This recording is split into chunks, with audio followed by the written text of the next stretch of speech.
For decades, the standard educational model followed a strict passive routine. Students would sit quietly, listen to a teacher deliver facts, and memorize that information to recite it later on a standardized test. But the economic and innovative demands outlined in Kenya's Vision 2030 require a completely different kind of labor force. An expanding modern economy demands active problem solvers, and a passive classroom structure does not produce them. To address this, the government introduced the Basic Education Curriculum Framework, or BECF. The BECF is a comprehensive national policy document designed to transition the country away from rote memorization and toward a system focused on practical skills. This diagram shows the structural blueprint of the newly reformed education system, built like a house.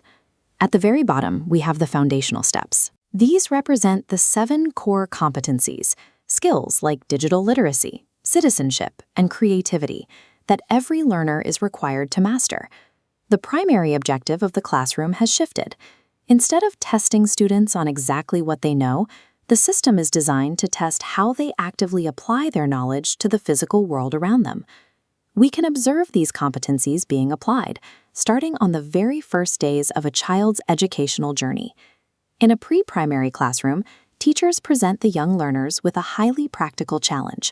Find the best way to keep your personal books and stationery safe from damage. Instead of handing out a list of instructions, the teacher steps back. The young children exercise imagination and creativity by physically building their own protective cubby spaces from available materials. Once the structures are built, the students load them with books to see if they hold up or collapse. Testing the durability of their own designs actively exercises critical thinking and problem solving. Through these early exercises, 4- and 5-year-olds prove they are capable of generating independent, practical solutions, rather than waiting to be told exactly what to do. As students progress into middle school, the environment scales up.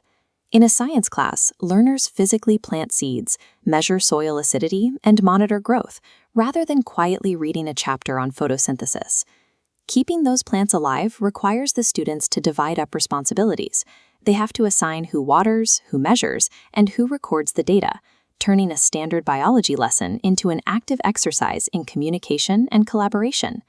When a student who previously struggled with public speaking stands up and presents the group's findings to the room, they are exercising self-efficacy. Self-efficacy is the psychological belief in your own ability to succeed in a specific situation or accomplish a task. Traditional subjects like math, science, and history act as active vehicles used to deliver and refine these behavioral competencies. To succeed in this modern ecosystem, a student relies on interpersonal negotiation and self-belief just as much as factual accuracy. By the time students reach senior school, they can specialize in the STEM pathway to analyze pressing local issues like community water conservation. STEM stands for science, technology, engineering, and mathematics.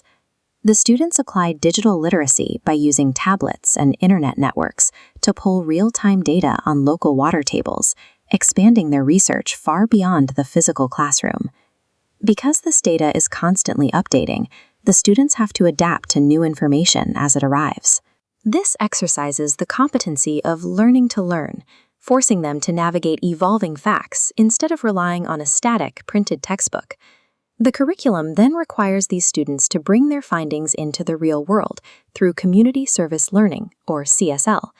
CSL is an educational approach that integrates active community service with academic instruction to enrich the learning experience.